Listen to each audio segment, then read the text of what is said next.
Folks in this Greensboro neighborhood are cleaning up the mess after a quick but powerful storm whipped through here this afternoon.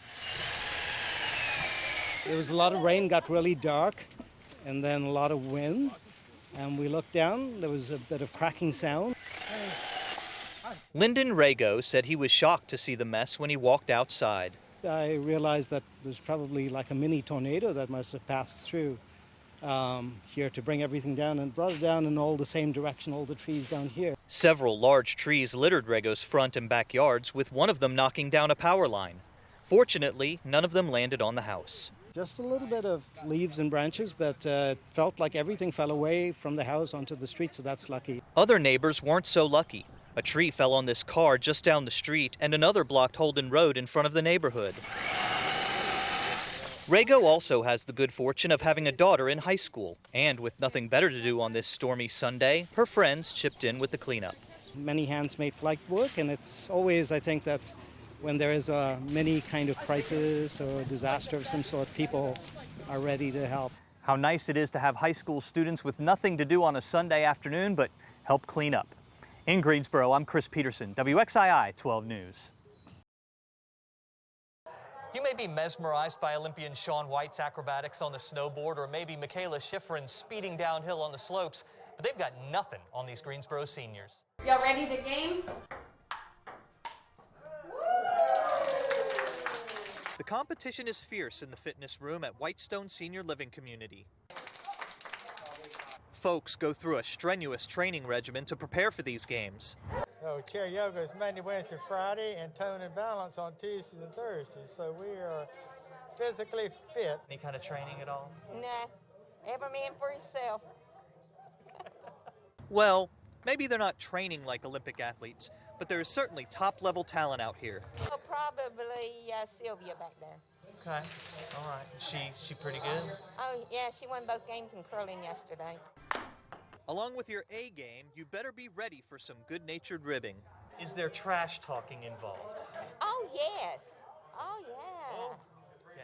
And we're calling each other names yesterday and patting each other on the back, and oh, yeah, it was fun. And everyone is really determined. Well, I think most of them came for the free food. Whatever the motivation, fun activities have been difficult for folks here the last 2 years. The pandemic has kept residents in their homes and away from friends. We've had to, scale back on some things, and we're starting to open up some things and have things where we can get together and then play, socially distance, of course, and then have a lot of fun. Time for laughter and fellowship that has been sorely missed. So it's good to have some return to activities. It's not quite normal yet, but we're working on it. We're all just tied up in our apartments, so we don't really get to see each other and no communication. So yeah, this is a good way to have some fellowship and kind of get back to normal. Yeah. It wasn't the thrill of victory, but the thrill of a community coming together for food and fun. Of course, Sylvia won the tournament. No gold medal for her effort, but a hug from hubby, well, that's more precious than gold. In Greensboro, I'm Chris Petersen, WXII 12 News. It wasn't the usual full day of activities due to COVID restrictions just being lifted 2 weeks ago, but folks here in Thomasville gathered in a very moving ceremony to honor their fallen heroes. Beneath the sound of a lone bagpipe, dozens gathered at Veterans Point to reflect and remember the lives of those who sacrificed so much. They gave up their life, for our country. And it's just amazing just how Thomasville observes them. And I'm just proud to be here today. 95-year young World War II veteran Chris Lingerfelt laid a wreath at today's event. Lingerfelt was a gunner on a B-29 bomber that flew 13 combat missions in the Pacific Theater. He's here to honor those who weren't as fortunate as he was. Gratitude toward them. I was lucky and came back. There's a lot did not come back. In addition to the ceremony, folks had an opportunity to read about the 233 men and women from Davidson County who died in service to our country from World War I to Afghanistan. The display was lovingly put together by local historian Jim Little. They mean so much to me, and they should mean a lot to everybody. Little has spent countless hours researching the stories of these fallen heroes, from the first soldier, Oliver Thomason, who died in World War I, to our most recent fallen hero, Joshua Harris of Lexington, a Navy SEAL who died in Afghanistan October 30th of 2008.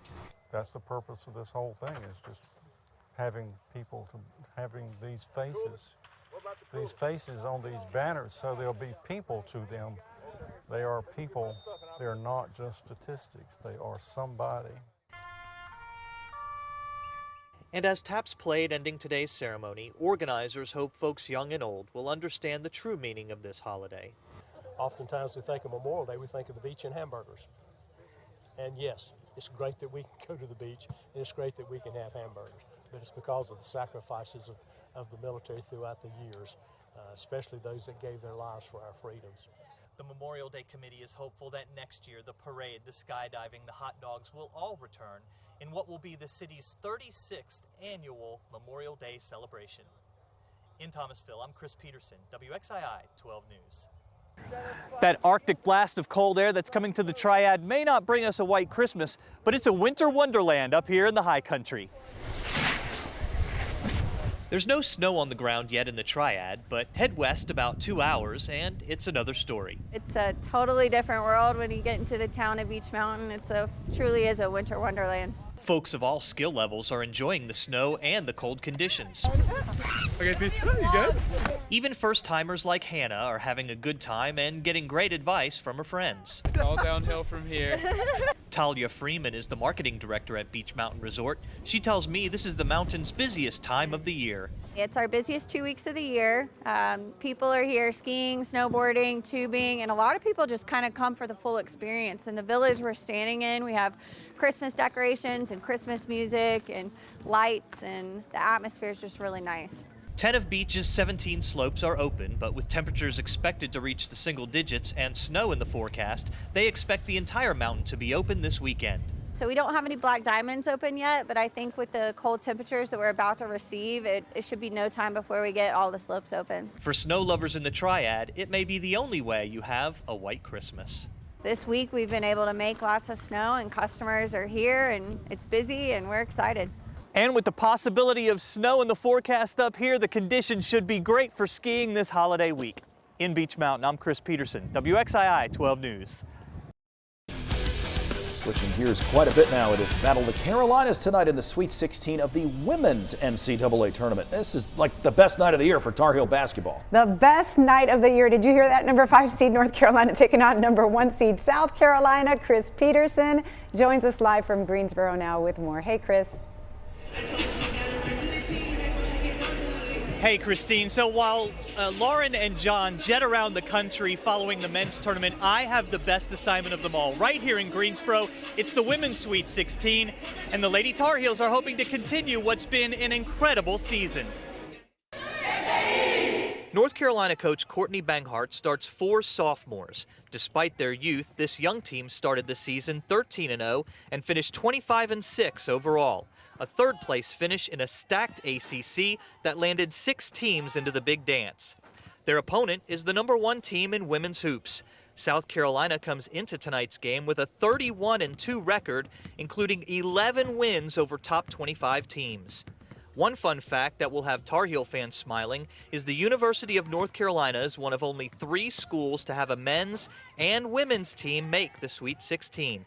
Something these ladies are well aware of. It's been known as like the men's basketball school for a while, so for them to see that, the women's team is just as good and that we're both thriving and we've been thriving all season, I think that's huge for our university. When coach was recruiting me the second time, she said, come on down to like college basketball heaven, and so she was right. It's college basketball heaven, 2 teams in the Sweet 16.